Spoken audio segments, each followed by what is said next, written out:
G'day, Guy Andrews here from Guy Andrews Adventure. I've just got a pair of shoes here, Hoka Rapa trail shoes here, which I was going to have a quick chat to you about. I come across Hoka a few years ago, actually up in China. I was racing against a team up there from Europe, and they had these funny looking shoes on, and they were very interesting, albeit funny, and they were very much an early version of the Hoka. And a couple of years later, I came across them again down at the Rapa Challenge. Actually, a teammate of mine was racing in them, and he was just floating across lots of this shaly rock, and I was feeling every lump and bump, and he was just cruising away from me. And he's not necessarily a faster runner than me, but he was just feeling a lot more comfortable in that environment. So that certainly piqued my interest in the shoes, and I've since run in them for the last few years. And this is their current evolution of their trail shoe, the Rapa, which is a little bit more refined than the earlier models. It's a little narrower in the heel. The feature with these is the actual stack height is a lot higher than a traditional trail or running shoe. It's quite a bit thicker through the sole and gives a lot more cushioning. But the interesting thing is the differential front to rear is only about 5mm, so it's only 5mm taller at the rear than the front. So it allows you to strike the ground more like you're running in a traditional or a popular, if you want, barefoot style shoe or a minimalistic shoe, but with those higher stack heights, so a bit more protection.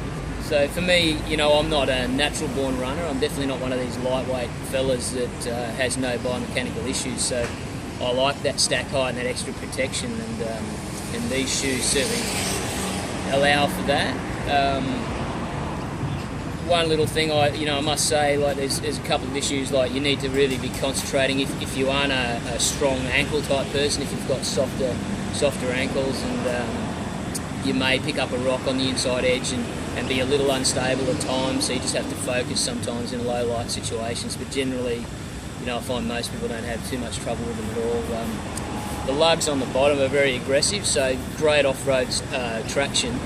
But if you do a lot of road running, you might want to look at their road version, which has a more a smoother finish and it releases better on the tarmac. But the lugs on these ones tend to wear if you do a lot of road running. So I would be probably looking at having a road training shoe and a trail shoe just for a bit of a combo. So I'm here with Ben. Good morning, Ben. Hey Guy, how you going? Ben's from your Podiatrist in Brisbane. Actually stocks the Hokas. I always like to get an opinion from a professional. I mean, I'm certainly coming from a practical point of view and using the product. But from your point of view, I'm interested to hear a bit more about what you think about these shoes and actual design of them. Okay, thanks Guy. Hi guys.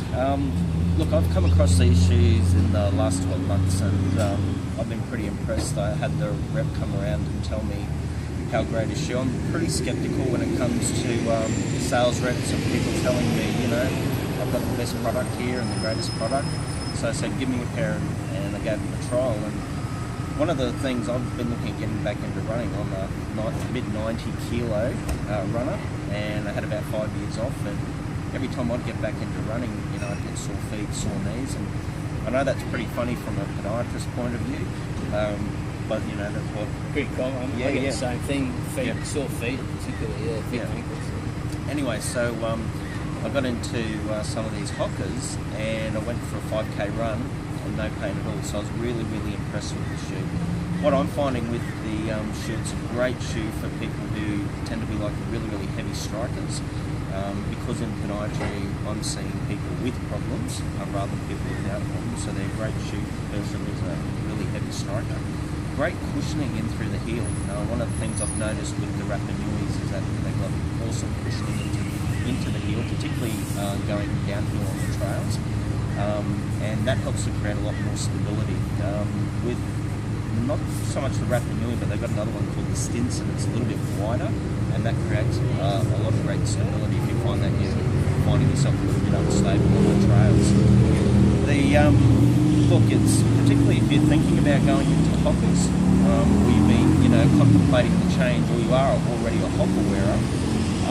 What I've done is I've put together a report on the Hoka brand and which shoes you're more ideal to or suited to. So what you'll find at the end of this video is if you go down, there's a little opt-in box, so you put your name and your email address. You go in and put that in down there. You'll get access to this report, and that report will give you a really good basis to make some decisions in terms of is Hoka right for you, or which particular brand or style. Yeah, so I'm really impressed with these, and I look forward to people having greater results with them. How about you, Mike? Yeah, mate, I agree. Like horses for courses, I always say too. Like certain events, you may want to look at the different styles. Like you mentioned, the Stinson, which is more of a longer distance ultras. A lot more protection, a higher stack height again. This shoe's a little bit more nimble, which is a nice evolution of the Hoka range, and allows for a bit more high speed running, lighter shoe as well. And I know they're bringing out lots of other new road products as well that are light as well. So, it's certainly a good brand and a new brand, and some guys that are really changing the design concept and bringing running hopefully to a lot more people that have sort of stopped running because of pain and stuff like that. So, yeah, definitely worth a look.